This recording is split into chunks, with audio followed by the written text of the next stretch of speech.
ஆண்டவருடைய பரிசுத்த நாமம் மகிமைப்படுவதாக. இந்த கர்த்தருடைய நாளின் காலை ஆராதனைக்காக ஆண்டவரை ஸ்தோத்திரிக்கிறேன். இதை காணொலி காட்சி மூலமாக காண ஆயத்தமாயிருக்கிற சபையின் பிள்ளைகளை அன்போடு வாழ்த்துகிறேன். நாம் ஜெபத்தோடு நம்முடைய ஆராதனையை துவங்கலாம். ஜெபம் செய்வோம். மகா பரிசுத்தமுள்ள ஆண்டவரே, இந்த ஆசீர்வாதமான கர்த்தருடைய நாளின் காலை வேளைக்காக நன்றி செலுத்துகிறோம். இப்பொழுதும் நம்முடைய பிள்ளைகளாக உம்மை ஆராதிக்கும்படியாக வீடுகளிலே குடும்பமாக கூடியிருக்கிறோம். ஆதியிலே ஜலத்தின் மீது அசைவாடிய ஆவியானவருடைய பிரசன்னம் எங்கள் குடும்பங்களிலே அசைவாட வேண்டும் என்று ஜெபிக்கிறோம். ஆண்டவரே, ஏற்றவாறு நாங்கள் ஆவியோடு உண்மையோடு உம்மை தொழுது கொள்ள ஆண்டவர் எங்களை பலப்படுத்தி அருள வேண்டும் என்று ஜெபிக்கிறோம். ஆராதனை துவக்கம் முதல் நிறைவு வரைக்கும் உம்முடைய அருள் பிரசன்னத்தை தாரும். அருமை இரட்சகர் இயேசுவின் நாமத்தில் தாழ்மையாய் ஜெபிக்கிறோம் பிதாவே, ஆமென். கிறிஸ்தவ ஆராதனை கீதங்கள் 415, கீதங்களும் கீர்த்தனைகளும் 30 பாடுவோம்.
துன்மார்க்கன் தான் செய்த துன்மார்க்கத்தை விட்டு விலகி நியாயத்தையும் நீதியையும் செய்வானேயாகில் அவன் தன் ஆத்துமாவை பிழைக்க பண்ணுவான். என் மீறுதல்களை நான் அறிந்திருக்கிறேன். என் பாவம் எப்பொழுதும் எனக்கு முன்பாக நிற்கிறது. என் பாவங்களை பாராதபடிக்கு நீர் உமது முகத்தை மறைத்து என் அக்கிரமங்களை எல்லாம் நீக்கியருளும். தேவனுக்கு ஏற்கும் பலிகள் நொறுங்குண்டாபிதான். தேவனே, நொறுங்குண்டதும் நறுங்குண்டதுமான இருதயத்தை நீர் புறக்கணியீர். நமக்கு பாவமில்லை என்போமானால் நம்மை நாமே வஞ்சிக்கிறவர்களாயிருப்போம். சத்தியம் நமக்குள் இராது. நம்முடைய பாவங்களை நாம் அறிக்கையிட்டால் பாவங்களை நமக்கு மன்னித்து எல்லா அநியாயத்தையும் நீக்கி நம்மை சுத்திகரிப்பதற்கு கர்த்தர் உண்மையும் நீதியும் உள்ளவராயிருக்கிறார். பிரியமானவர்களே, நம்முடைய பரமபிதாவாகிய சர்வ வல்லமையுள்ள தேவனுடைய அளவில்லாத தயவினாலும் இரக்கத்தினாலும் பாவ மன்னிப்பை பெறுவதற்காக நாம் செய்த பலவிதமான பாவங்களையும் அக்கிரமங்களையும் அவர் திருமுன் மாயமாய் மறைத்து கொள்ளாமல் பணிவும் தாழ்மையும் துக்கமும் கீழ்ப்படிதலும் உள்ள இருதயத்தோടെ அறிக்கையிட வேத வசனம் பற்பல வாக்கியங்களில் நம்மை தூண்டுகிறது. நாம் எக்காலத்திலும் தேவனுக்கு முன்பாக நம்முடைய பாவங்களை மனத்தாழ்மையாய் அறிக்கையிட வேண்டுவதுமன்றி அவருடைய திருக்கரங்களினாலே நாம் பெற்றுக்கொண்ட மேன்மையான உபகாரங்களுக்காக ஸ்தோத்திரம் செலுத்தவும் மிகவும் சிறந்த அவருடைய புகழை பிரஸ்தாபம் பண்ணவும் அவருடைய மகா பரிசுத்த வசனத்தை கேட்கவும் நம்முடைய சரீரத்துக்கும் ஆத்மாவுக்கும் தேவையானவைகளுக்காக வேண்டிக் கொள்ளவும் நாம் கூடி வந்திருக்கிற இத்தருணத்தில் பாவங்களை அறிக்கையிடுவது நமது சிறப்பான கடமையாயிருக்கிறது. ஆகவே நாம் யாவரும் சுத்த இருதயத்தோடும் தாழ்ந்த சத்தத்தோடும் பரம கிருபாசன தண்டையில் என்னுடனே கூட சேர்ந்து நான் சொல்லுகிற பிரகாரம் சொல்ல உங்களை வேண்டிக் கொள்கிறேன்.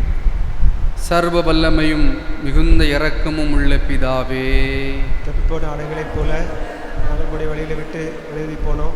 எங்களுக்கு யோசனைகளுக்கும் விருப்பங்களுக்கும் மிகவும் நடந்தோம். இது பரிசுத்த கற்பனைகளுக்கு விரோதமாய் குற்றம் செய்தோம். செய்த கேள்விகளை செய்யாமல் செய்தாவலை செய்து வந்தோம். எங்களுக்கு சுகமே இல்லை. ஆனாலும் ஆண்டவரே, தேவனின் கர்த்தராகிய இயேசு கிறிஸ்துவின் மூலமாய் எனக்கு அருள் செய்த வாக்குத்தத்தத்தின்படியே எங்களுக்கு இறங்கும். கற்பதங்களை அறிக்கையிட எங்கள் மேல் பெருமையாயிரும். பார்த்து புதுப்புடைய எங்களை சீர்படுத்தும். மிகவும் இறக்கமுள்ள பிதாவே, இந்த பரிசுத்த நாமத்துக்கு மகிமை உண்டாகும்படி நாங்கள் இனி தேவ பக்தியும் நீதியும் தெளிந்த பக்தி உடையவர்களாக நடந்து வர இயேசு கிறிஸ்து நிமித்தம் எங்களுக்கு கிருபை செய்தருளும். ஆமேன். நம்முடைய கர்த்தராகிய இயேசு கிறிஸ்துவின் பிதாவாயிருக்கிற சர்வ வல்லமை உள்ள தேவன் பாவியின் மரணத்தை விரும்பாமல் அவன் தன் பாவத்தை விட்டு திரும்பி பிழைப்பதையே விரும்பி பாவத்து நிமித்தம் துக்கப்படுகிற தமது ஜனத்திற்கு பாவ விமோசனத்தை மன்னிப்பையும் கூறி அறிவிக்க தம்முடைய பணிவிடைக்காரருக்கு அதிகாரத்தையும் கட்டளையும் அருளி செய்திருக்கிறார். மெய்யாய் மனம் திரும்பி தமது பரிசுத்த சுவிசேஷத்தை உண்மையாய் விசுவாசிக்கிற யாவருக்கும் அவர் பாவங்களை மன்னித்து விமோச்சனம் செய்கிறார்.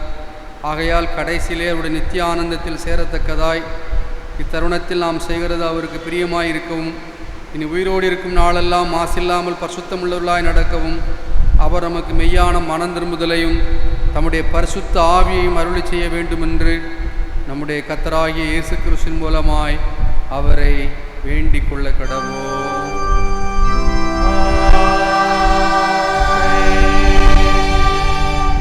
பரமண்டலங்களில் இருக்கிற எங்கள் பிதாவே, நாமம் பரிசுத்தப்படுவதாக, உம்முடைய ராஜ்யம் வருவதாக, விசுத்த பரமண்டலங்களில் செய்வது போல பூமியிலும் செய்யப்படுவதாக. அதற்கு அப்பத்தை எங்களுக்கு தாரும். எங்களுக்கு விரோதமாய் குற்றங்கள் செய்து நாள் படிக்கிறது போல எங்களுக்கு மன்னியும். எங்கள் சூரியன் பிரவேசிக்க பண்ணாமல் தீமையை ரட்சித்துக் கொள்ளும். ராஜ்யம் வல்லமை மகிமையும் எனக்கு முடிவிலே.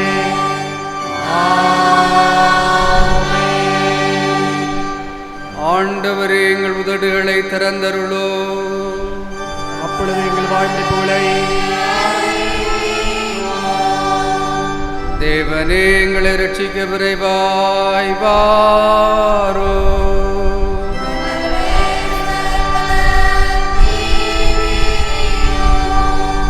பிதாவுக்கும் குமாரனுக்கும் பரிசுத்த ஆவிக்கும் மகிமை உண்டாவதாக.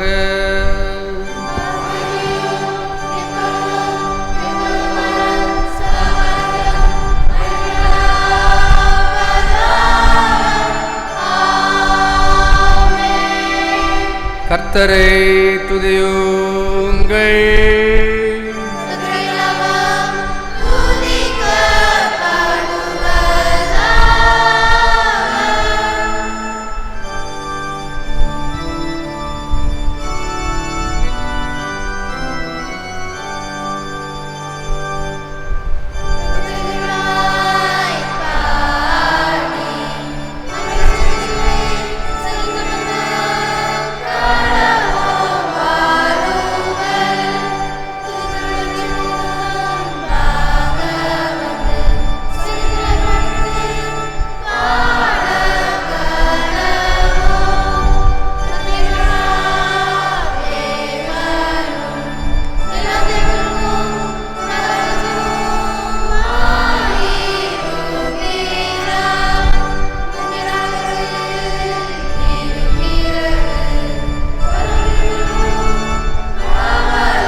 முறையாக வாசிக்கும்படியாக தெரிந்து கொள்ளப்பட்ட சங்கீதம் 67. சங்கீதம் 67. தேவனே, பூமியில் உம்முடைய வழியும் எல்லா ஜாதிகளுக்குள்ளும் உம்முடைய இரட்சணியமும் விளங்கும்படியாய் தேவரீர் எங்களுக்கு இறங்கி எங்களை ஆசீர்வதித்து உம்முடைய முகத்தை எங்கள் மேல் பிரகாசிக்க பண்ணும். தேவனே, ஜனங்கள் உம்மை துதிப்பார்களாக, சகல ஜனங்களும் உம்மை துதிப்பார்களாக. தேவரீர் ஜனங்களை நிதானமாய் நியாயம் தீர்த்து பூமியில் உள்ள ஜாதிகளை நடத்துவீர். ஆதலால் ஜாதிகள் சந்தோஷித்து எம்பிரத்தோடே மகிழ கடவர்கள். தேவனே, ஜனங்கள் உம்மை துதிப்பார்களாக, சகல ஜனங்களும் உம்மை துதிப்பார்களாக. பூமி தன் பலனை தரும். தேவனாய் எங்கள் தேவனே எங்களை ஆசீர்வதிப்பார். தேவன் எங்களை ஆசீர்வதிப்பார். பூமியின் எல்லைகளெல்லாம் அவருக்கு பயந்திருக்கும்.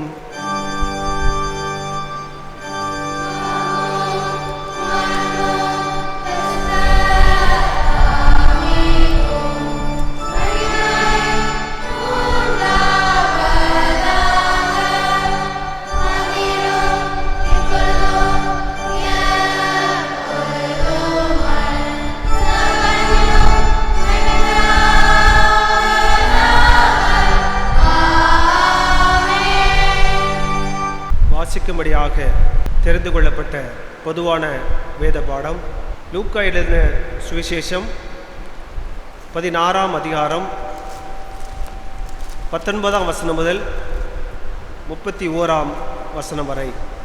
ஐஸ்வர்யமுள்ள ஒரு மனுஷன் இருந்தான். அவன் இரத்தாம்பரமும் விலையேறப்பெற்ற வஸ்திரமும் தரித்து அனுதினமும் சம்பிரமமாய் வாழ்ந்து கொண்டிருந்தான். லாசரு என் பெயர் கொண்ட ஒரு தரித்திரனும் இருந்தான். அவன் பருக்கள் நிறைந்தவனாய் இந்த ஐஸ்வர்யவானுடைய வாசல் அருகே கிடந்து அவனுடைய மேஜையிலிருந்து விழும் துணிக்கைகளாலே தன் பசியை ஆற்ற ஆசையாயிருந்தான். நாய்கள் வந்து அவன் பருக்களை நக்கிற்று. பின்பு அந்த தரித்திரன் மரித்து தேவதூதரால் ஆபிரகாமுடைய மடியிலே கொண்டு போய் விடப்பட்டான். ஐஸ்வர்யவானும் மரித்து அடக்கம் பண்ணப்பட்டான். பாதாளத்திலே அவன் வேதனைப்படுகிற போது தன் கண்களை ஏறெடுத்து தூரத்திலே ஆபிரகாமையும் அவன் மடியிலே லாசருவையும் கண்டான். அப்பொழுது அவன், தகப்பனாகிய ஆபிரகாமே, நீர் எனக்கு இறங்கி லாசரு தன் விரலின் நுனியை தண்ணீரில் தோய்த்து என் நாவை குளிரை பண்ணும்படி அவனை அனுப்ப வேண்டும். இந்த அக்கினி ஜுவாலையில் வேதனைப்படுகிறேனே என்று கூப்பிட்டான். அதற்கு ஆபிரகாம், மகனே, நீ பூமியில் உயிரோடு இருக்கும் காலத்தில் உன் நன்மைகளை அனுபவித்தாய். லாசருவும் அப்படியே தீமைகளை அனுபவித்தான். அதை நினைத்துக்கொள். இப்பொழுது அவன் தேற்றப்படுகிறான், நீயோ வேதனைப்படுகிறாய். அதுவும் அல்லாமல் இவ்விடத்திலிருந்து உங்களிடத்திற்கு கடந்து போகவும் அவ்விடத்திலிருந்து எங்களிடத்திற்கு கடந்து வரவும் மனதுள்ளவர்களுக்கு கூடாதபடிக்கு எங்களுக்கும் உங்களுக்கும் நடுவே பெரும் பிளவு உண்டாக்கப்பட்டிருக்கிறது என்றான். அப்பொழுது அவன், அப்படியானால் தகப்பனே, எனக்கு 5 பேர் சகோதரர் உண்டு. அவர்களும் வேதனையுள்ள இந்த இடத்திற்கு வராதபடி அவன் போய் அவர்களுக்கு சாட்சியாக அறிவிக்கும் பொருட்டு நீர் அவனை என் தகப்பன் வீட்டிற்கு அனுப்பும்படி வேண்டிக் கொள்கிறேன் என்றான். ஆபிரகாம் அவனை நோக்கி, அவர்களுக்கு மோசேயும் தீர்க்கதரிசிகளும் உண்டு. அவர்களுக்கு அவர்கள் செவி கொடுக்கட்டும் என்றான். அதற்கு அவன், அப்படியல்ல தகப்பனாகிய ஆபிரகாமே, மரித்தோரிலிருந்து ஒருவன் அவர்களிடத்திற்கு போனால் மனம் திரும்புவார்கள் என்றான். அதற்கு அவன், அவர்கள் மோசேக்கும் தீர்க்கதரிசிகளுக்கும் செவி கொடாவிட்டால் மரித்தோரிலிருந்து ஒருவன் எழுந்து போனாலும் நம்ப மாட்டார்கள் என்று சொன்னான் என்றார் என்பது வாசிக்கும்படியாக குறிக்கப்பட்ட பொதுவான வேத பாடம் வாசித்து முடிந்தது.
வானத்தையும் பூமியையும் படைத்த சர்வவல்லமை பிதாவாகிய தேவனை விசுவாசிக்கிறேன்.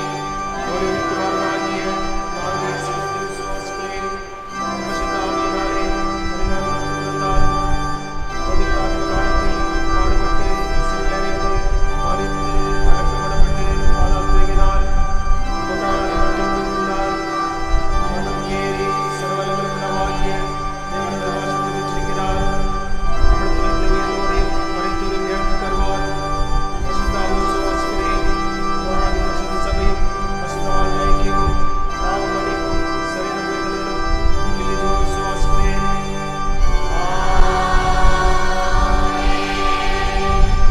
கர்த்தர் உங்களோடு இருப்பாராக.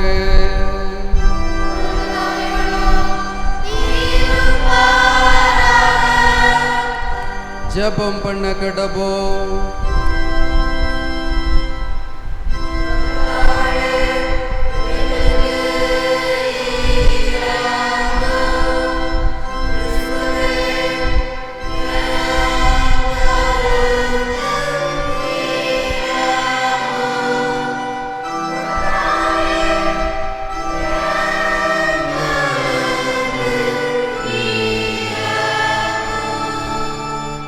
பரமண்டலங்களில் இருக்கிற எங்கள் பிதாவே, உம்முடைய நாமம் பரிசுத்தப்படுவதாக.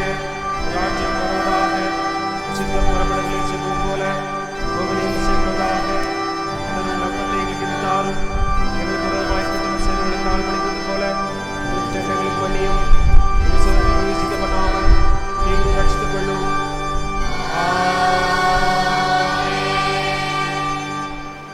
கர்த்தாவே உம்முடைய இரக்கத்தை எங்களுக்கு காண்பியோ.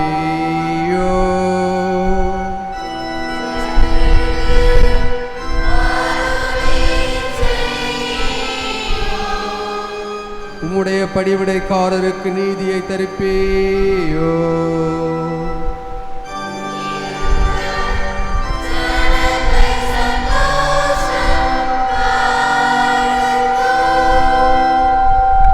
கர்த்தாவே உம்முடைய ஜனத்தை ரட்சியோ.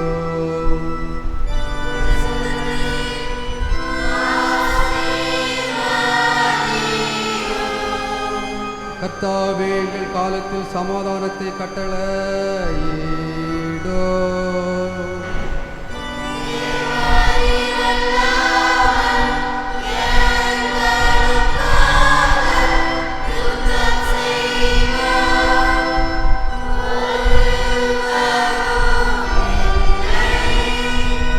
பராபரனே எங்கள் இருதயத்தை சுத்திகரியோ.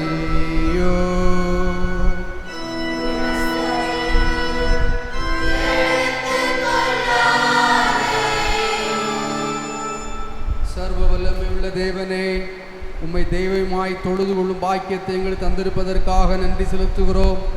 பல்வேறு சமயத்தை சேர்ந்த மக்கள் வாழுகிற சமூகத்தில் கிறிஸ்தவர்களாகிய நாங்கள் உலகத்தின் கரைகளால் கரைவிடாதபடிக்கு பரிசுத்தமாக வாழவும், பிறருக்கு முன்பாக நல்லொழுக்கத்தோடும் பரிசுத்தத்தோடும் வாழ்ந்து ஒரு தூய நாமத்திற்கு மாற்றி சேர்த்திட பலன் தாரும்.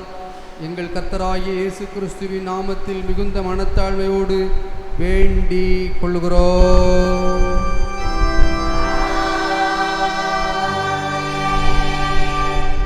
சமாதானத்துக்கு காரணரும் ஏக சிந்தையை விரும்புகிறவரும் ஆகிய தேவனே, உம்மை அறிவதே நித்திய ஜீவன், உம்மை சேவிப்பதே மெய்ச்சுவாதீனம். தேவரரை தஞ்சமாக கொண்டிருக்கிற போது அடியாராகிய நாங்கள் எந்த விரோதிகளுடைய வல்லமைக்கும் பயப்படாதிருக்கும்படியாக எங்கள் சத்துருக்கள் செய்கிற எல்லா பிரயத்தனங்களினின்று கர்த்தராகிய இயேசு கிறிஸ்துவின் வல்லமையினால் எங்களை காப்பாற்றியருளோம்.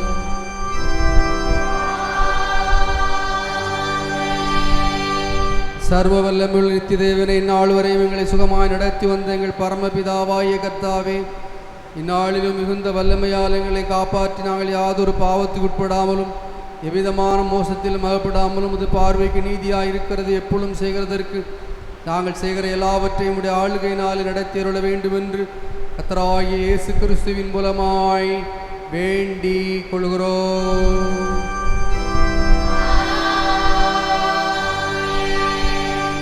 மகா அதிசயங்களை செய்கிற சர்வ வல்லமையுள்ள தேவனே, எங்கள் பேராயர் மேலும் குருமார் மேலும் அவர்கள் விசாரணைக்கு ஒப்புவிக்கப்பட்ட எல்லா சபைகள் மேலும் ஆரோக்கியம் தருகிற உம்முடைய கிருபையுள்ள ஆவியை அனுப்பி அவர்கள் உமக்கு உத்தம பிரியமானவர்களாய் நடக்கும்படி எமது ஆசீர்வாதமாகிய பணி அவர்கள் மேல் ஓயாமல் பெய்ய செய்தருளும். கர்த்தாவே, எங்கள் காரிய கர்த்தரும் மத்தியஸ்தருமாகிய இயேசு கிறிஸ்துக்கு மகிமை உண்டாக இதை கட்டளையிட்டருளோ.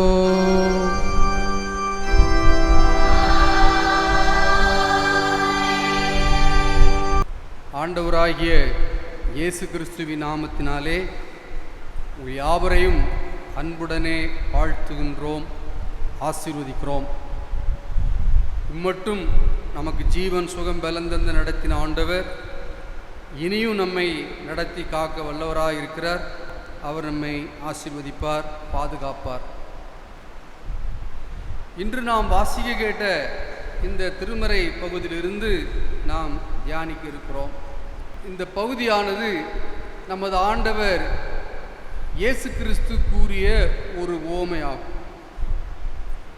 இந்த ஓமையின் சிறப்பு என்ன என்றால், லாசரு என்கின்ற ஒரு மனிதனுடைய பெயரை அங்கே குறிப்பிட்டிருக்கின்றார்.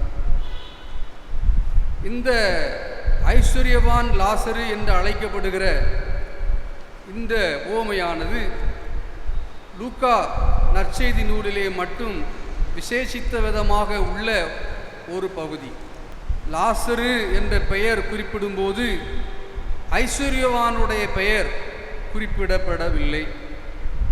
லாசரு என்ற பெயருக்கு கடவுள் உதவி செய்தார். பழைய ஏற்பாட்டில் இருக்கிற எலியேசர் என்கிற பெயருடைய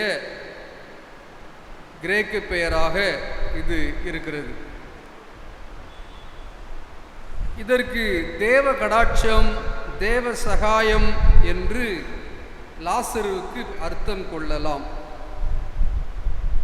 லூக்கா 16ஆம் அதிகாரம் 11ஆம் வசனத்தை வாசிக்கும்போது, அநீதியான உலகப் பொருளை பற்றி நீங்கள் உண்மையாயிராவிட்டால் யார் உங்களை நம்பி உங்களிடத்தில் மெய்யான பொருளை ஒப்புவிப்பார்கள்?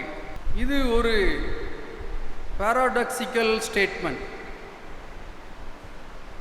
இங்கே ரெண்டு விதமான பொருட்களை ஒட்டி சொல்லப்பட்டிருக்கிறது. ஒன்று உலகப் பொருள், இன்னொன்று மெய்ப்பொருள். உலகப் பொருள் என்பது என்ன?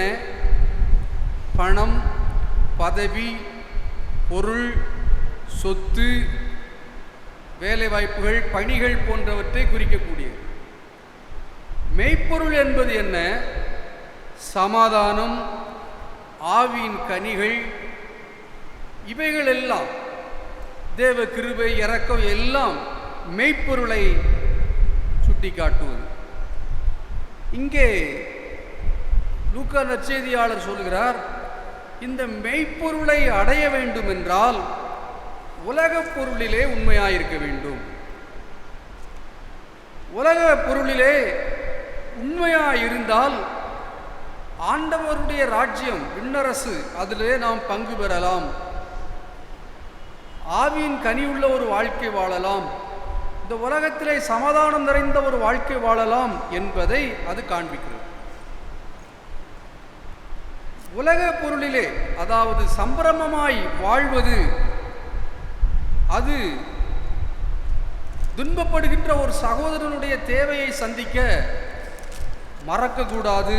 அதற்காகவே உலகப் பொருள் கொடுக்கப்பட்டிருக்கிறது. இந்த ஓமையிலே நாம் ரெண்டு பேரை பார்க்கிறோம். ஒருவன் ஐஸ்வர்யவான், ஒருவன் ஏழை லாசரு. இந்த ஐஸ்வர்யவானுடைய உலக நிலையை குறித்து நாம் பார்த்தோம் என்றால், ஐஸ்வர்யவான் தன்னிடத்தில் கொடுக்கப்பட்ட ஐஸ்வர்யத்திலே உண்மையற்றவனாய் இருந்தான். அப்படி என்றால் ஐஸ்வர்யம் தவறா என்றால் இல்லை.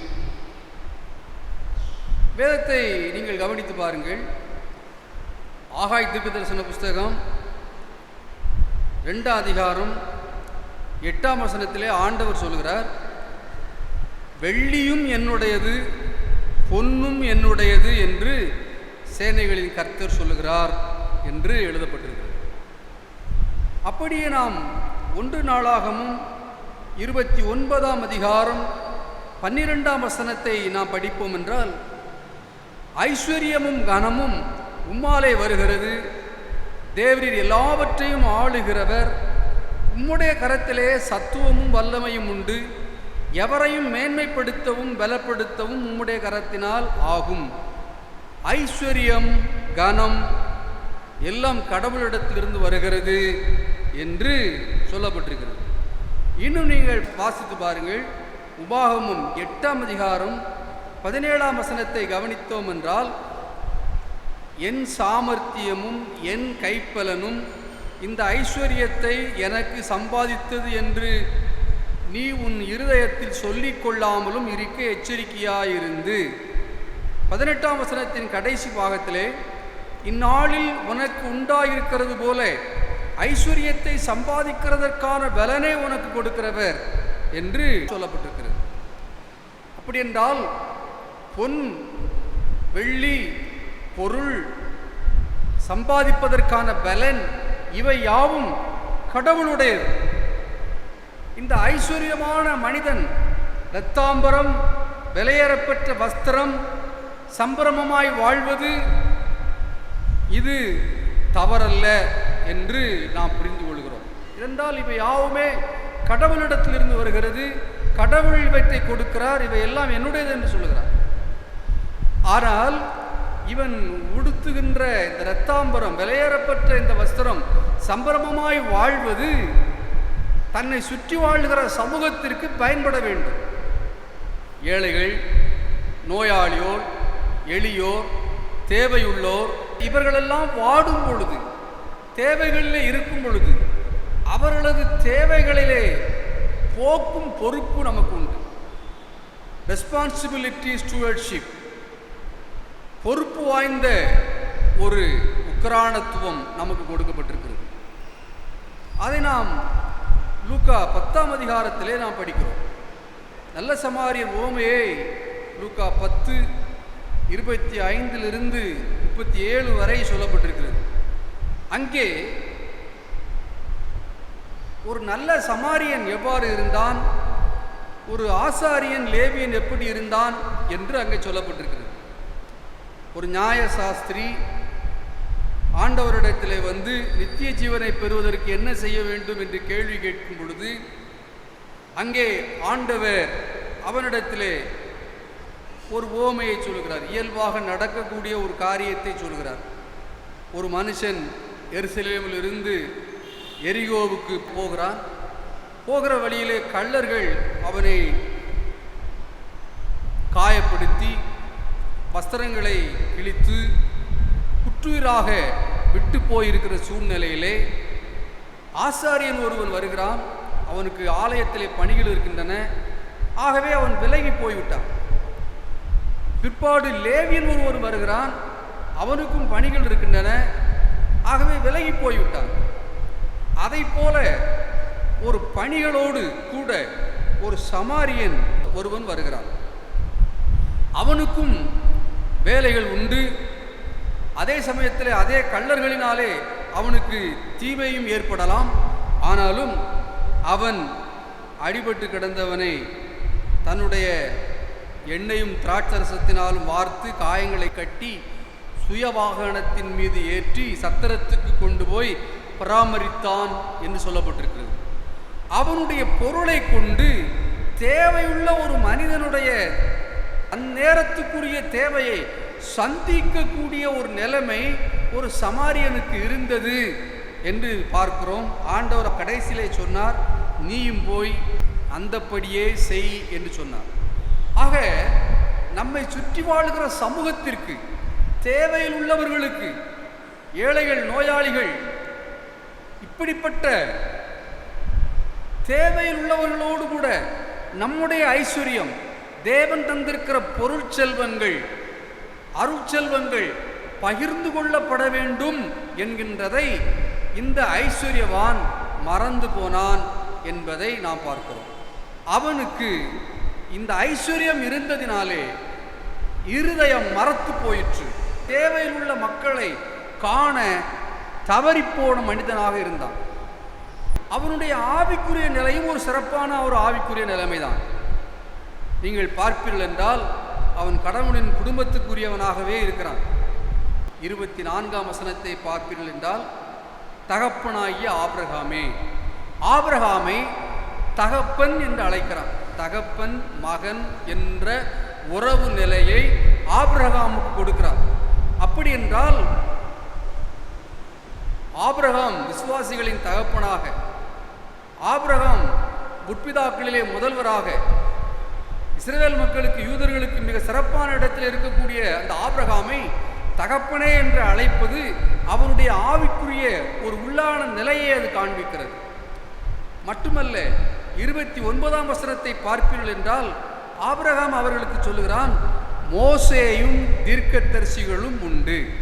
அந்த ஐஸ்வர்யவானை பார்த்து சொல்லுகின்ற ஒரு சொல், அங்கே மோசே இருக்கிறார், தீர்க்கதரிசிகள் இருக்கிறார்கள், அவர்கள் எல்லாரும் போய் சத்தியத்தை சொல்வார்கள். அப்படி என்றால் சத்தியத்தை அறிந்தவன், அவனுடைய வாழ்க்கையிலே கடவுளின் குடும்பத்துக்கு உரியவனாக அப்படி ஆவிக்குரிய நிலைமை இருந்தது. ஆனால் அவன் தன்னை சுற்றி எழக்கூடிய தேவையுள்ள மக்களின் சத்தத்திற்கு தன் செவியை அடைத்து கொண்டான். He hardened his heart against the voice of God. கடவுளுடைய அந்த தேவையுள்ள மக்களுடைய குரலுக்கு தன் செவியை அடைத்து கொண்ட ஒரு மனிதனாக அவன் இருந்தான். இன்னும் அவனுடைய நிலைமையை நாம் பார்க்கும் பொழுது அவனுடைய உலக நிலை, அவனுடைய ஆவிக்குரிய நிலை, அவனுடைய சுயநலம் நிறைந்த நிலையை இப்பொழுது நாம் காண்கிறோம். அவனுடைய சுயநலம், செல்ஃப் சென்டர்ட், தன்னை சுற்றிலும் இருக்கக்கூடிய ஒரு நிலை அவனுக்கு இருந்தது. லாசருவும் மரித்து போகிறான், ஐஸ்வர்யவானும் மரித்து போகிறான். லாசரு ஆபிரகாமுடைய மடியிலே கொண்டு போய் விடப்படுகிறான். ஐஸ்வர்யவான் பாதாளத்திலே வேதனைப்படுகிறான் என்று பதிவு செய்யப்பட்டிருக்கிறது. உலகத்திலே வாழக்கூடிய ஒரு வாழ்க்கை ஒன்று, அது நம்முடைய ஆவிக்குரிய வாழ்க்கையை தொடர வேண்டும் என்றால் நாம் இந்த உலகத்திலே தேவையுள்ள மக்களோடு நாம் பகிர்ந்து வாழ வேண்டும். சுயநலமாய் நாம் வாழக்கூடாது. சுயநலமாய் இந்த ஐஸ்வர்யவான் வாழ்ந்தபடியினாலே மரித்து பிற்பாடு ஒரு சொட்டு தண்ணீருக்காக இயங்கக்கூடிய ஒரு நிலையிலே அவன் இருக்கின்றதை நாம் பார்க்கின்றோம். அருமையான தேவனுடைய பிள்ளைகளே, இந்த உலகத்திலே நாம் வாழும் பொழுது இந்த உலக வாழ்க்கை தேவனால் நமக்கு கொடுக்கப்பட்டது. உலகத்தில் உள்ள ஐஸ்வர்யங்கள், உலகத்தினுடைய செல்வங்கள் எல்லாம் தேவனால் கொடுக்கப்பட்டது. அதை நாம் உணர்ந்து கொள்ள வேண்டும். இப்பொழுது தனக்கு ஒரு தேவை ஏற்பட்ட போது, பாதாளத்திலே அவன் வேதனைப்படுகிற போது தன் கண்களை ஏறெடுத்து பார்க்கிறான். தூரத்திலே ஆபிரகாமையும் மடியிலே லாசருவையும் காண்கிறான். தன் வீட்டு வாசலிலே அப்பமில்லாமல் பருக்கள் நிறைந்தவனாக, நாய்கள் பருக்களை நக்கக்கூடியவனாக, மேஜையில் இருந்தும் விழக்கூடிய அந்த அப்பத்துண்டுகள் கூட கிடைக்காதவனாக இருந்த அந்த லாசரு ஆபிரகாமுடைய மடியில் இருக்கக்கூடிய அந்த நிலையை பார்க்கும் பொழுது அவனுக்கு உணர்வு வருகிறது. அந்த லாசருவின் விரலின் நுனியினாலே தண்ணீரை தோய்த்து என் நாவை குளிர பண்ணும்படி அனுப்ப வேண்டும், இங்கே அக்கினி ஜுவாலை இருக்கிறது என்று அவன் வேதனைப்படுகிறான். ஆபிரகாம் அதற்கு சொல்லுகிறார், நீ உயிரோடு இருக்கும் காலத்தில் நன்மைகளை அனுபவித்தான், லாசரு தீமைகளை அனுபவித்தான், அதை நினைத்துக்கொள். அவன் தேற்றப்படுகிறான், நீயோ வேதனைப்படுகிறாய். இந்த உலகத்திலே நாம் நம்முடைய தேவைகளில் இருந்து மற்றவர்களுக்கு கொடுக்கும் பொழுது மற்றவர்கள் தேற்றப்படுவார்கள், மற்றவர்களுடைய வேதனைகளிலிருந்து விடுவிக்கப்படுவார்கள். இந்த ஐஸ்வர்யவான் அதை செய்ய தவறிவிட்டான். ஆகவே தான் சொல்லுகிறார், நீ பூமியில் இருக்கும்போது நன்மைகளை அனுபவித்தாய், லாசரு தீமைகளை அனுபவித்தான், அவன் தேற்றப்படுகிறான், நீயோ வேதனைப்படுகிறாய் என்று சொல்லப்படுகிறது. ஆகவே அவன் சொல்லுகின்றான், எனக்கு உலகத்திலே 5 சகோதரர்கள் இருக்கிறார்கள், அவர்களும் இந்த இடத்துக்கு வந்துவிடக்கூடாது, ஏனென்றால் அவரும் என்னைப் போலவே வளர்ந்திருக்கிறார்கள். ஆகவே அவர்கள் இந்த இடத்துக்கு வந்துவிடக்கூடாது. ஆகவே அவர்களுக்கு சாட்சியாக என் தகப்பன் வீட்டுக்கு அனுப்புங்கள் என்று சொல்லி கேட்கிறார். ஆபிரகாம் அதற்கு சொல்கிறான், அங்கே மோசேக்களும் தீர்க்கதரிசிகளும் இருக்கிறார்கள், அவர்களுக்கு செவி கொடுக்கட்டும் என்று ஆபிரகாம் சொல்லக்கூடியதை நாம் பார்க்கிறோம். அவனுடைய அன்பு, his love was crossly self-centered, அது சுயநலம் நிறைந்த அன்பு. தன்னுடைய மரணத்துக்கு பிற்பாடும் தன்னுடைய குடும்பம், தன்னுடைய உடன்பிறப்புகள் என்று நினைக்கக்கூடிய ஒரு நிலையிலேயே இருக்கிறது. 16ஆம் அதிகாரம் 27ஆம் வசனத்தை படிக்கும்போது, அப்படியானால் தகப்பனே, எனக்கு 5 பேர் சகோதரர் உண்டு, அவர்களும் வேதனை உள்ள இந்த இடத்திற்கு வராதபடி அவன் போய் அவர்களுக்கு சாட்சியாக அறிவிக்கும் பொருட்டு நீர் அவனை என் தகப்பன் வீட்டுக்கு அனுப்பும்படி உம்மை வேண்டிக் கொள்கிறேன் என்றான் என்று படிக்கிறோம். இந்த சுயநலம் சாய்ந்த ஒரு நிலையை நாம் பார்க்கிறோம். என் நாவை குளிர பண்ணும்படி எனக்கு 5 சகோதரர் உண்டு என்று அவனுடைய அன்பு சுயநலம் வாய்ந்த அன்பு. மரத்து போன இருதயம் உள்ளவர்களுக்கு அவியாத அக்கினி ஜுவாலை, தப்ப முடியாத பெரும் பிளப்பு இருக்கிறது. ஆகவே இந்த நாளிலே நாம் உணர்ந்து கொள்ளக்கூடிய ஒரு காரியம் என்னவென்றால், நம்முடைய உலக பிரகாரமான நிலையிலே தேவன் ஆசீர்வதிக்கும் போது அது நாம் பிறரோடு பகிர்ந்து கொள்ள வேண்டும். நம்முடைய ஆவிக்குரிய நிலையை நாம் பார்க்கும்போது அந்த ஆவிக்குரிய நிலையிலே அதை நம்முடைய வாழ்க்கையோடு பொருத்த வேண்டும். நம்முடைய வாழ்க்கையிலே சுயநலம் இல்லாதபடிக்கு நாம் வாழ்வதற்கு, பிறரையும் நினைத்து வாழ்வதற்கு, ஏனென்றால் அக்கினி ஜுவாலை நிறைந்த ஒரு இடம் இருக்கிறது, பெரும் பிளப்பு உள்ள ஒரு இடம் இருக்கிறது.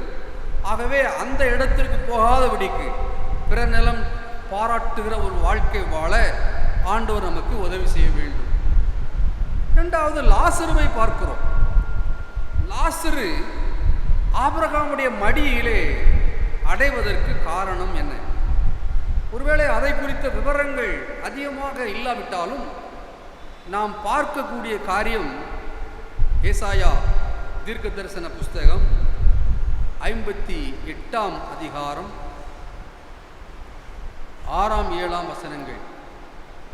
அக்கிரமத்தின் கட்டுகளை அவிழ்க்கிறதும், நுகத்தடியின் பிணையல்களை நெகிழ்க்கிறதும், நெருக்கப்பட்டிருக்கிறவர்களை விடுதலையாக்கி விடுகிறதும், சகல நுகத்தடிகளை உடைத்து போடுகிறதும், பசியுள்ளவனுக்கு உன் ஆகாரத்தை பகிர்ந்து கொடுக்கிறதும், தூரத்துண்ட சிறுமையானவர்களை வீட்டிலே சேர்த்து கொள்ளுகிறதும், வஸ்திரமில்லாதவனை கண்டால் அவனுக்கு வஸ்திரம் கொடுக்கிறதும், உன் மாம்சமானவனுக்கு உன்னை ஒழிக்காமலும் இருக்கிறதும் அல்லவோ எனக்கு உகந்த உபவாசம்.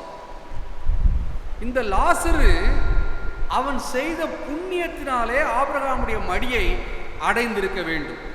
அவன் வாழ்ந்திருக்கக்கூடிய காலத்திலே ஒருவேளை பசி உள்ளவர்களுக்கு பகிர்ந்து கொடுத்து, வஸ்திரமில்லாதவனுக்கு வஸ்திரம் கொடுத்து, நாம் ஒன்றை யோசிக்கும் பொழுது தன் பருக்களை கூட நாய்கள் நக்க விட்டபடியினாலே அவன் இப்படிப்பட்ட தேவையில் உள்ள மக்களுடைய தேவைகளை எல்லாம் சந்தித்திருக்க கூடும் என்று பார்க்கும் பொழுது அந்த புண்ணியத்தினாலே அவன் ஆபிரகாமுடைய மடியை சுதந்தரித்து கொண்டான் என்பதாக நாம் பார்க்கிறோம். அவன் செய்த புண்ணியத்திற்கு கைமாறுதான் ஆபிரகாமுடைய மடி என்பதாக நாம் உணர்கிறோம்.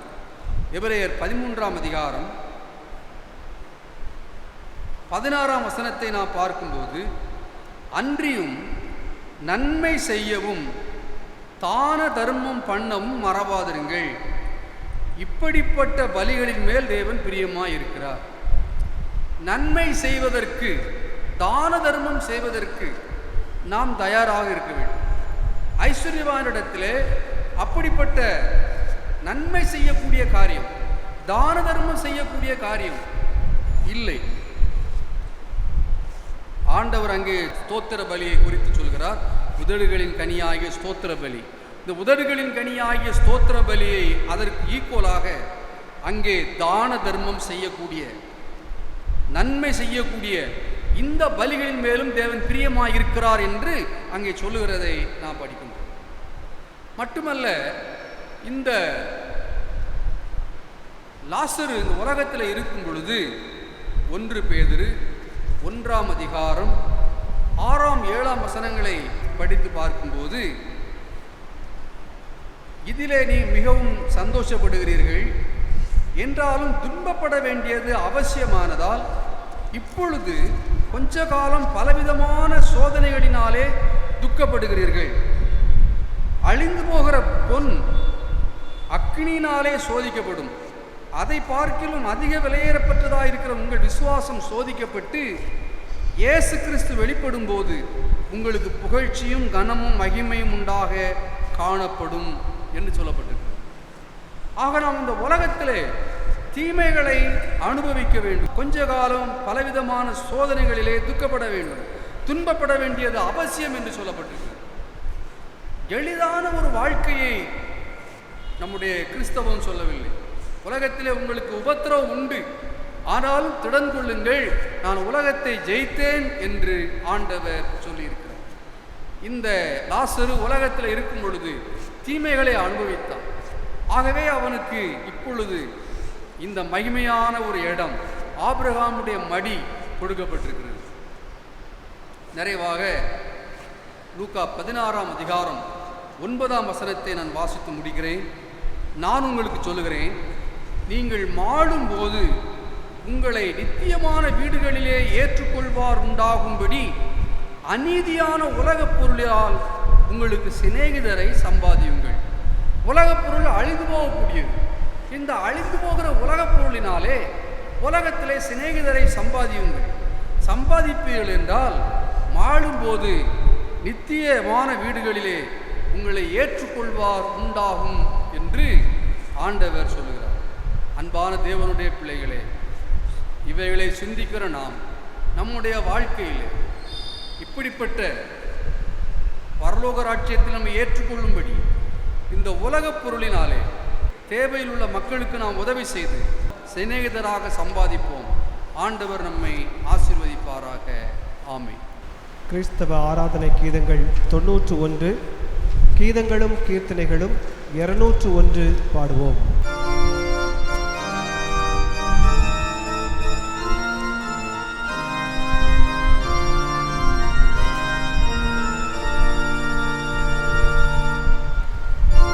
Yesu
ஜெபம் பண்ணக்கடவோம். நாட்களிலே கொரோனா என்ற கொள்ளை நோய் நீங்கும்படியாக நாம் ஜெபிப்போம். அன்பு நிறைந்த ஆண்டவரே, கொரோனா கோவிட்-19 என்ற கொள்ளை நோய் ஆண்டவரே உலக மக்களுக்கு முழுவதுமாக புரட்டி போட்டு வேதனை தருகிற ஒன்றாயிருக்கிறது. அனுதினமும் மரித்து கொண்டிருக்கக்கூடிய மக்கள் கூட்டத்தை இந்த வேதனை, இந்த கொரோனா ஏற்படுத்துகிறது. ஆண்டவரே, நீர் இறங்க வேண்டும் என்று ஜெபிக்கிறோம். கர்த்தாவே, திரும்பி வாரும், எதுவரைக்கும் கோபமாயிருப்பீர், உமது அடியார்களுக்காக பரிதபியும். இந்த கொள்ளை நோயினாலே உலகத்தினுடைய இயல்பான வாழ்க்கை முடங்கி கிடக்கிறது. ஆலயங்கள் ஆராதனை இல்லாதபடி கிடக்கின்றன. ஊழியங்கள் தடைபட்டு கிடக்கின்றன. மக்கள் சமாதானம் இழந்து, சந்தோஷம் இழந்து, மன அமைதி இல்லாமல் வாழ்ந்து கொண்டிருக்கிறார்கள். தேவர் எல்லாவற்றையும் நீர் அறிவீர். இந்த கொடிய காலத்திலே சிக்கி தவிக்கிற நாங்கள் யாரிடத்தில் போவோம்? தேவனே, உமது கிருபையின்படி எங்களுக்கு இரக்கம் செய்தருளும். உமக்கு முன்பாக தரை மட்டும் தாழ்த்தி மன்றாடி ஜெபிக்கிறோம். எங்கள் பொல்லாத வழிகளை விட்டு திரும்பி உம் பாதம் கெஞ்சி மன்றாடுகிறோம். தயவா எங்கள் குற்றங்களை மன்னி, கொடிய வாதையை நிறுத்தும். ஆண்டவரே, நீரே எங்கள் தஞ்சம், எங்கள் கோட்டை, எங்கள் அரண். இக்கட்டான நாட்களிலும் எங்கள் மீது தயவு வைத்து வாதையை நிறுத்தும். போதும் கர்த்தாவே, இப்போதும் உம் பாதம் கெஞ்சி தாழ்மையோடு மன்றாடி ஜெபிக்கிறோம். என் முகத்தை தேடுங்கள் என்று சொன்னீரே, உம்முடைய முகத்தையே தேடுவேன் கர்த்தாவே என்று எங்கள் இருதயம் உம்மிடத்தில் சொல்லிற்று. உமது முகத்தை எங்களுக்கு மறையாதேயும். நீர் கோபத்துடன் உமது அடியார்களை விலைக்கு போடாதேயும். நீரே எங்களுக்கு சகாய, எங்கள் ரட்சிப்பின் தேவன். எங்களை நெகிழ விடாமலும் எங்களை கைவிடாமலும் இருப்பீராக. எங்கள் ஜெபத்துக்கு பதில் தாரும். பாதிக்கப்பட்ட மக்களுக்கு சுகத்தை தாரும். ஆண்டவரே, இரத்த கோட்டையின் மறைவிலே எங்களை வைத்துக்கொள்ளும். இயேசுவின் நாமத்தில் ஜெபிக்கிறோம் பிதாவே, ஆமென். அன்பு நிறைந்த ஆண்டவரே, உலகப் பொருள், மெய்ப்பொருள். உலகப் பொருளினாலே மெய்ப்பொருளை அடைவதற்கு ஐஸ்வர்யவான் லாசரு ஓமையை ஆண்டவர் எங்களுக்கு இந்த நாளிலே கற்றுக் கொடுத்தீர். ஐஸ்வர்யவான் ஐஸ்வர்யத்தினாலே, இரத்தாம்பரத்தினாலே சம்பிரமமாய் வாழ்ந்து வந்தது. தன்னை சுற்றிலும் இருக்கக்கூடிய மக்களுடைய தேவைகளை உணராது மரத்து போன இருதயத்தோடு வாழ்ந்தான். ஐஸ்வர்யம் பிறருடைய தேவைகளை பார்ப்பதை மறைத்துவிட்டது. அவனுக்குள்ளே நியாயப்பிரமாணத்தை குறித்த அறிவு இருந்தது. ஆபிரகாமை குறித்த அறிவு இருந்தது. மோசேயை குறித்த அறிவு இருந்தது. தீர்க்கதரிசிகளை குறித்த அறிவு இருந்தது. ஆனால் வாழ்க்கையிலே அவை யாவும் அந்த பரிசுத்தவான்களுடைய இடத்திற்கு தகுதி உள்ளவனாக அவன் இல்லாது போயிட்டான். அவனிடத்தில் சுயநலம் இருந்தது. என்னுடைய நாக்கை லாசருடைய விரல் நுனியினாலே குளிர பண்ணும். என்னுடைய சகோதரர் 5 பேர் இங்கே வரக்கூடாது. சுயநலமான ஒரு வாழ்க்கை. அக்கினியிலே வேதனைப்படுகிற ஒரு நிலைக்கு போய்விட்டான். பெரும் பிளப்பு அவனை சுற்றிலும் இருக்கிறது. லாசருவோ ஆபிரகாமுடைய மடியிலே தேற்றப்படுகிற ஒரு வாழ்க்கை. லாசரு புண்ணியத்தினாலே இந்த உலகத்திலே கொஞ்ச காலம் பாட அனுபவிக்கிற அந்த உலகத்தின் கொஞ்ச கால துன்பத்தை ஏற்றுக்கொண்டதினாலே, ஆண்டவரே, நாங்களும் நித்திய வீட்டிலே எங்களை வரவேற்கும்படி உலகப் பொருளினாலே, மற்றவர்களுக்கு உதவி செய்வதனாலே, தேவையுள்ள மக்களுக்கு கொடுப்பதினாலே சம்பாதிக்க எங்களை பலப்படுத்த வேண்டும் என்று ஜெபிக்கிறோம். அன்பு நிறைந்த ஆண்டவரே, இந்த நாட்களிலே குடும்பங்களிலே வியாதியாயிருப்பவர்கள், பலவீனமாயிருப்பவர்கள் யாவருக்கும் வேண்டிய சுகத்தையும் பலத்தையும் எங்கள் ஆண்டவர் தர வேண்டும் என்று ஜெபிக்கிறோம். ஒவ்வொருவருக்கும் தேவையான சந்தோஷம், சமாதானம் யாவற்றையும் தாரும். மன அமைதியை தாரும். ஆண்டவர், நீரே அனைவரையும் ஆண்டு நடத்தி ஆள வேண்டும் என்று ஜெபிக்கிறோம். ஆண்டவரே, அநேகருக்கு வகுப்புகள் ஆரம்பித்திருக்கின்றன. ஆன்லைன் கிளாஸஸ், பிள்ளைகள் உற்சாகமாக படிக்க நீர் உதவி செய்யும். கடைசி செமஸ்டர் தேர்வு எழுத இருக்கிற மக்களை ஆசீர்வதியும், ஆயத்தப்பட உதவி செய்யும். கர்த்தாவே, நீர் இரக்கம் பாராட்ட வேண்டும் என்று ஜெபிக்கிறோம். தனிமையாக இருப்பவர்கள் ஒவ்வொருவரோடுக்கும் ஆண்டு துணையாயிருந்து பக்கபலனாயிருந்து ஆசீர்வதித்து நடத்த வேண்டும் என்று ஜெபிக்கிறோம். நான் உன்னை ஆசீர்வதிக்கவே ஆசீர்வதிப்பேன் என்று சொன்ன ஆண்டவர் உடைய பிள்ளைகளை ஆசீர்வதித்தரும். இந்த நாட்களில் வேலை இல்லாமல், வருமானம் இல்லாமல் கஷ்டப்படுகிற ஒவ்வொரு மக்களுக்கும் தேவன் இரக்கம் பாராட்ட வேண்டும் என்று ஜெபிக்கிறோம். வரக்கூடிய மாதத்திலே ஆலயங்கள் திறந்து ஆராதனைகள் நடத்தப்பட அனுக்கிரகம் செய்ய வேண்டும் என்று ஜெபிக்கிறோம். நாங்கள் எல்லாரும் மறுபடியும் உடைய பாதத்திலே கூடி தேவன் எங்களுக்கு அளித்த கிருபைகளை எண்ணி உம்மை ஸ்தோத்திரிக்க எங்களுக்கு உதவி செய்ய வேண்டும் என்று ஜெபிக்கிறோம். கர்த்தாவே, எங்களுக்கு நீர் இரக்கம் பாராட்டும், எங்களை ஆசீர்வதியும். எங்களுடைய வாழ்க்கையிலே இரத்த கோட்டையின் மறைவிலே வைத்துக் கொள்ளும். எங்களை சுற்றிலும் வேலி அடைத்து பாதுகாத்துக் கொள்ளும். இந்த வியாதியின் கூறு ஆண்டவரே எப்படி வந்ததோ அப்படியே திரும்பி சென்று விட உதவி செய்யும். கோவிட்-19க்கான மருந்து கண்டுபிடிக்கிறவர்கள் விரைவிலே பயன்பாட்டுக்கு வரத்தக்கதாக நீ உதவி செய்ய வேண்டும் என்று ஜெபிக்கிறோம். மிக கொடிய நிலையில் இருப்பவர்களுக்கு அற்புதமான விடுதலை சுகத்தை ஆண்டவர் தர வேண்டும் என்று ஜெபிக்கிறோம். தகப்பனே, நீர் காத்துக்கொள்ளும். விவசாயங்களுக்கு தேவையான தண்ணீரை தார், மழையை தார். ஆண்டவரே, நீரை பொறுப்படுத்திக் கொள்ளும், எங்களை ஆசீர்வதி, எங்களுடைய தேவைகள் எல்லாவற்றையும் சந்தித்தருள். இந்த வாரத்திலே தங்கள் பிறந்த நாள், திருமண நாளை ஆசரிக்கிறவர்களை ஆசீர்வதி. புதிய ஆண்டவர்களுக்கு ஆசீர்வாதமாய் நன்மையாய் இருப்பதாக கேட்க மறந்த நன்மை எல்லாவற்றையும் தர வேண்டும் என்று ஜெபிக்கிறோம். எல்லாவற்றையும் எங்கள் ஆண்டவர் ரட்சகருமாகிய இயேசுவின் நாமத்தில் ஜெபிக்கிறோம் பிதாவே.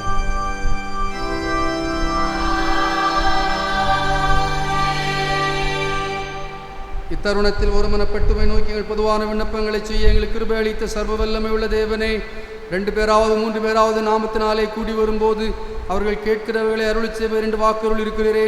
கர்த்தாவே, எமது அடியாராகி எங்களுக்கு வேண்டிய நன்மைகள் உண்டாக விருப்பங்களையும் வேண்டுதல்களையும் இப்பொழுது நிறைவேற்றி இம்மையிலே உம்முடைய சத்தியத்தை அறிகிற அறிவையும் மறுமையிலே நித்திய ஜீவனையும் எங்களுக்கு கட்டளையிட்டருளோ.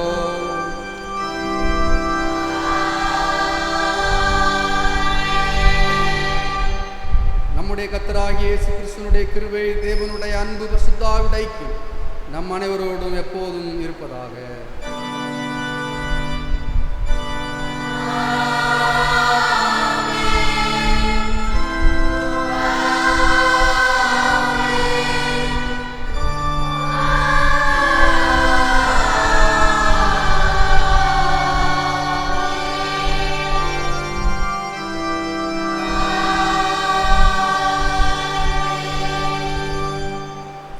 கிறிஸ்தவ ஆராதனை கீதங்கள் 735, கீதங்களும் கீர்த்தனைகளும் 520 பாடுவோம்.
எங்கள் கண்மலையும் மீட்பெருமாகிய கர்த்தாவே, எங்கள் வாயின் வார்த்தைகளும் இருதயத்தின் தியானம் உடைய சமூகத்தில் பிரீதியாயிருப்பதாக.